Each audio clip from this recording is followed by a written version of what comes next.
نے پوری قوم کو مبارکباد دی ہے. شکر ہے کہ منی بجٹ نہیں آیا ہے, نہیں تو ہمیشہ سننے میں ہی آتا ہے کبھی منی بجٹ آ جاتا ہے, کبھی منی بل آ جاتا ہے جس میں ایک دم سے عوام پر بجلی گرتی ہے.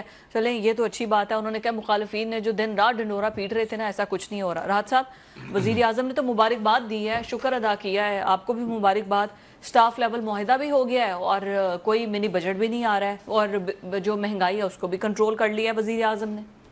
دیکھیں جی, وزیر اعظم کی جو سٹیٹمنٹ ہے یہ بظاہر بہت سارے لوگ اس سے مایوس ہوئے ہوں گے جو یہ انتظار کر رہے تھے کہ ڈالر بڑھے گا اور ان کی دیہڑیاں لگیں گی. ڈالر میں بھی آپ کو پتہ ہے بڑے سٹے باز بہت بڑے بڑے لوگ شامل ہوتے ہیں اور وہ سارے تیاری کر کے بیٹھے ہوئے تھے. پھر وہ لوگ بیٹھے ہوئے تھے جو چینی مافیا اور باقی مافیاز جو سمجھ رہے تھے کہ ایک دفعہ پاکستان کو جھٹکا لگے گا اور ہماری چاندی ہوگی, پیسے ویسے بنیں گے. پھر پاکستان کے اندر مہنگائی کا ایک بہت بڑا مافیا ہے, وہ بھی پوری طرح سے ذخیرہ اندوزی کر کے چیزیں جمع کر کے وہ کوشش کرتا ہے کہ ایک ایسے موقع کا فائدہ اٹھایا جائے جس پہ پاکستان کی معیشت انڈر سٹریس ہو اور وہ پھر دیہڑی لگائے.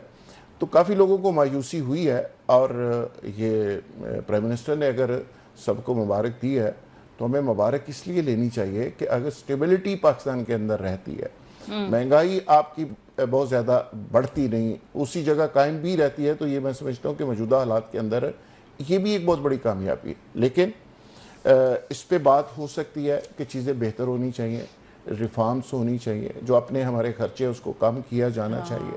کم ہو رہے ہیں نا, ریفارمز آئی ہیں, نئے وزیر مملکت آ گئے ہیں, نئے منسٹر آ گئے ہیں. ابھی بھی بہت ساری چیزیں ایسی ہیں جس کو ٹھیک کرنے کی ضرورت ہے, اور بہت سے محکمے ایسے ہیں جن کی کوئی سمجھ نہیں آتی, ان کو ٹھیک کرنے کی ضرورت ہے. آپ کا پی اے اے, آپ کا ریلوے, آپ کا سٹیل مل, یہ 4-5 ایسے بڑے ایک اژدہا ہیں جو بلینز روپے آپ کے کھا جاتے ہیں, اور ہر دفعہ آپ کو پیسے فیڈ کرنے پڑتے ہیں اور بیل آؤٹ پیکج دینا پڑتا ہے.